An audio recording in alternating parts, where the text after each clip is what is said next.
I have finished book one for Heaven Official's Blessing. Let's do a spoiler-free review. I started my Heaven Official's Blessing journey by watching the animation. Real fast, quick blanket apology for mispronunciations because Mandarin Chinese is not a language that I know, and I'm fully aware I will probably mispronounce words, as well as the fact that it is a tonal language, which English is not. So if I tonally say something wrong and it says something else, I apologize. I'm really just talking about names and places. So just keep that in mind. But the animation is how I first experienced Heaven Official's Blessing. And like many people who started with the animation, if you're like me, you watch season one, you watch season two, you're super excited, you get to the end and you're like, when's season three? It's never coming out.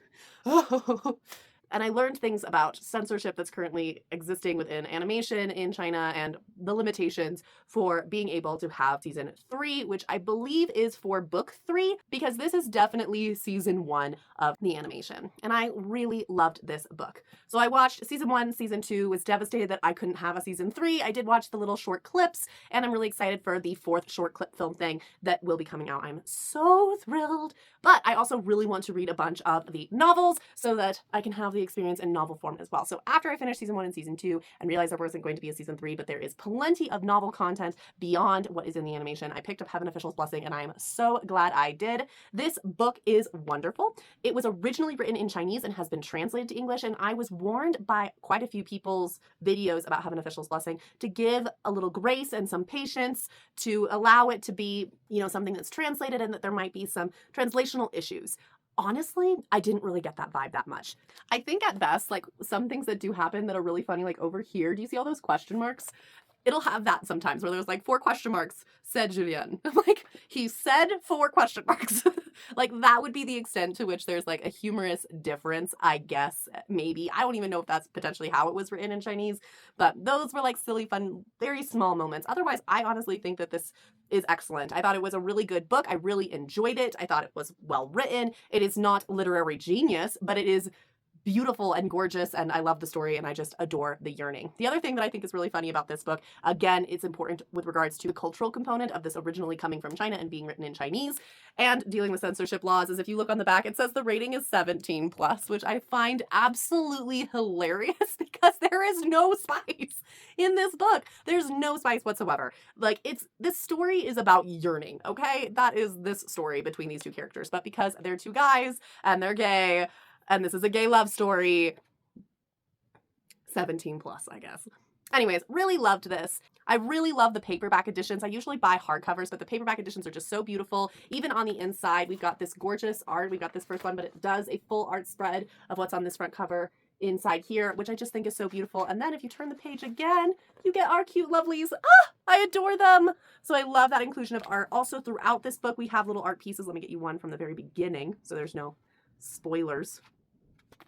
We have beautiful little art pieces throughout the book, but most of it is in novel form, and I really enjoy this. Now, compared to the season one, I feel like as I was reading this, it felt a lot slower than the animation, and that's because it's a novel. Like, that is to be expected, because something that takes maybe a couple minutes to visually portray in an animation takes pages to describe, pages and pages, and a bit more time to read as you're going through this story. So it definitely felt a little bit slower, but honestly, it provided so much additional context and meaning behind some of the decisions the characters were making, and definitely the feelings of our main character. And I really felt that that enriched the story. So I'm really, really glad that I read this. I don't think that if you've watched season one and season two of Heaven Official's Blessing, you should just skip this book. This is book 2, and I think this is for the second season, but I wouldn't say skip these books. These books give you so much more context and so much more richness for the story. So if you want to go and read the novels, definitely start from the beginning, read book 1, and go through it.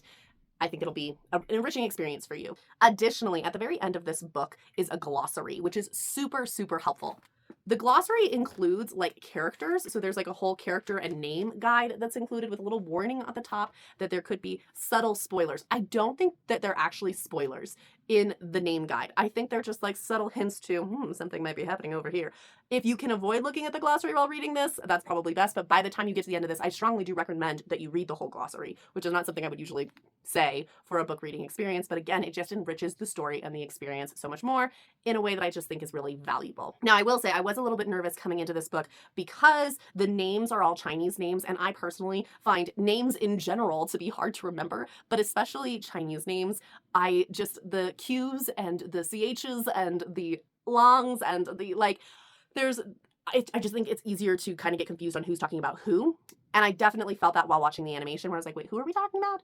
Interestingly enough, did not have that problem in this book. I actually ended up purchasing the art book because I knew that this had character images and descriptions that were from the animation, and I was going to use this as the glossary, like as the companion guide for my reading of book one so that I could keep up with who's talking to who and what's going on. Was this necessary to purchase? Absolutely not. The book itself is written in a way where it's really clear who's talking to who. In fact, I found this to be more clear than the animation itself, trying to figure out who was communicating with who. The only times when I really felt like I needed to look at the glossary was because some of the characters have multiple names. So it's important to know who are we talking about when we're using what name, and that's really easy to find in the glossary so that there's a little bit of clarity and clarification. But honestly, the book itself does a really good job of establishing that clarity. So it's honestly, I feel like it was a lot easier to read than I was worried it was going to be. So that was really great. Like I said before, content-wise, this is a slow burn, developing, yearning love story between these two male main characters. And it's wonderful. It's super sweet and super intriguing. So this book is a combination of this romantasy kind of thing. And I would call it in this fantasy world because we have, the spiritual realm, the heavenly realm, the ghost realm. We have all of these other realms. So definitely fits, in my opinion, into this fantasy definition. Definitely romance, but again, very, very, very, very slow burn. Very, very, very gradual. And there's also a little bit of like, I wouldn't call them trials per se, but there's mystery and there's a bit of action and there's adventure that comes into the story as well. So there's more plot and more story just outside of, forming a romantic attachment. Even these two themselves, there's such complex stuff going on here that really just enriches this story. It's not just it doesn't feel like a surface level romance. It feels like a much deeper exploration into these characters, into their stories, and how their stories intertwine, which is really, really cool. So genuinely really loved this. I will say the chapter lengths do come across as a bit long. So if you're somebody who has trouble stopping mid-chapter, that might be something that you experience while reading this. I don't have a problem stopping in the middle of a page if I need to take a break. But I will say the chapters were a little long, but again, just absolutely loved this. I think overall, because it was a bit slower, I would probably give this like a 3.8, 3.9 rating. Still absolutely love this. I'm really curious once I've read in the books beyond what's in the animation, if my overall rankings are just going to naturally go higher because I didn't already get exposure to this story in animation style, which is a bit faster paced. That really might be something that's affecting my experience of reading this. But again, no hate to the animation. It's what brought me into Heaven Official's Blessing. It's what made me love this story and fall in love with these characters. So overall, really, really loved this story, and I'm so, so excited to continue in Heaven Official's Blessing. Now, it would make sense for me to now go pick up book 2 for Heaven Official's Blessing, but actually, I'm going to be picking up Heaven Official's Blessing, the manhwa, the original manhwa. Again, I might be pronouncing it wrong. The term manhwa is for Chinese comics, unlike manga, which is for Japanese comics. So this is the original manhwa comic for the story, and I'm super excited to see how this goes, especially because the art style is a little bit different from the animation. So I'm really excited for this. It feels like fresh and new, and this just recently came out, and book 2 is also out. Looks like this. I'm excited for this book. I wonder if this book follows the second book or what's going on here. I think this is book 1, but I don't know if this is book 2 or where this comes in. We'll get to it when we get to it. But I'm really excited to read the original web comic that was published online at first, but now is being made into these hardcover, gorgeous book editions. Oh, just like beautiful, beautiful, super, super excited to read this. This is coming up next. Keep an eye out for this review. Keep reading what you love, and I will see you next time.